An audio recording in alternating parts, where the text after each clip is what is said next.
our marketing terms to know. So the one I have today is, what is impression share? Now, I don't know if you want me to give you the definition, or do you want to kind of jump at it and then I'll come at what the AI kind of gave me. I mean, I can take a stab at it. We'll see if it actually matches up. So where impression share comes up a lot is when you're talking about like Google AdWords.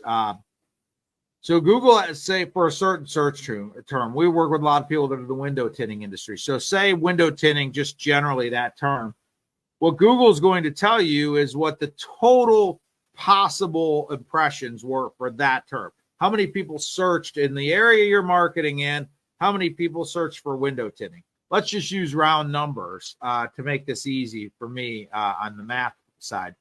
Let's say in a 30-day period, 10,000 people searched for window tinting.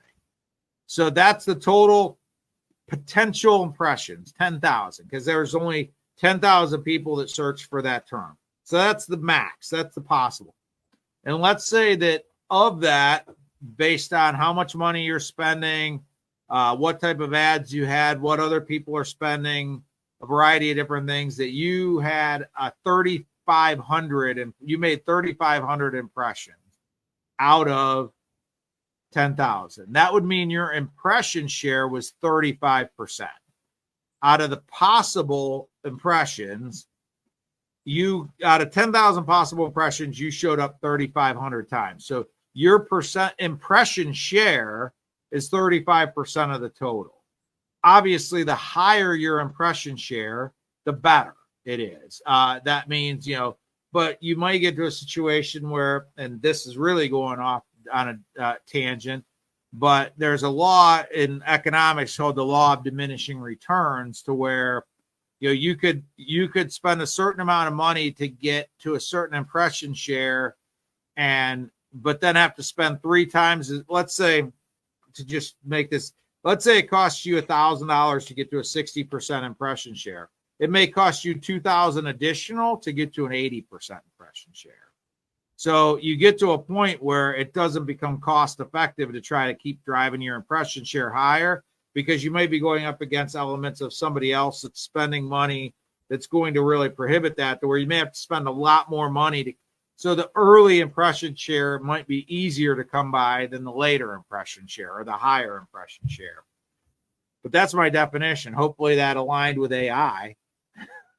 I'm impressed. You pretty much nailed it. Like so it has it defined as, this is a metric used in digital marketing that shows the percentage of impressions or views your ad has received compared to the total number of impressions it could have gotten.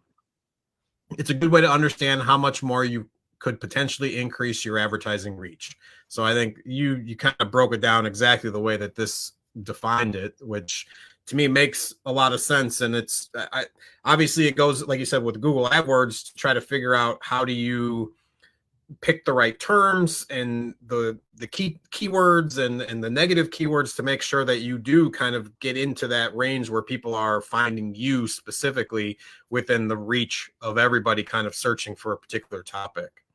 And just also be aware that, it doesn't mean that you're the company or the person that works for you or the agency you're working with, just because your impression share is not 100%, that they're doing something wrong. I mean, the idea is hopefully that you're increasing your market share, but again, very rarely, if ever, are you going to attain perfect 100% impression share. But ideally, the goal is to be increasing your percentage of your impression share. But again, I think you'll find out as you'll get to a certain point, and then it'll start to get more and more costly to continue to get more and more. And you just have to figure out where that balance point is for your company. But again, that's, again, you can't, you just sort of have to, again, we were talking at the very start of this about the value of data. If you're running Google AdWords, your agency should be able to tell you what your impression share is of the total. That's data that they can collect from the back end of AdWords to give you an idea. So if you decide, hey, I'm thinking about upping my budget, you should be able to look at different things. Like, one, are you currently running out of budget? Is that, are you running out of budget somewhere during the day? What's your current impression share? Is there room for you to improve? You might spend a whole lot more money and only get a couple more points of impression share, and it might not be worth the money you're going to spend to get the couple extra points of impression share. So again, it's all data. It's all understanding what the data means and how that, so that you can spend, I'm going to keep going back to the analogy. I don't know why it came up to me earlier. I've never used this analogy before, but that you spend your next dollar smarter than you spent your last dollar.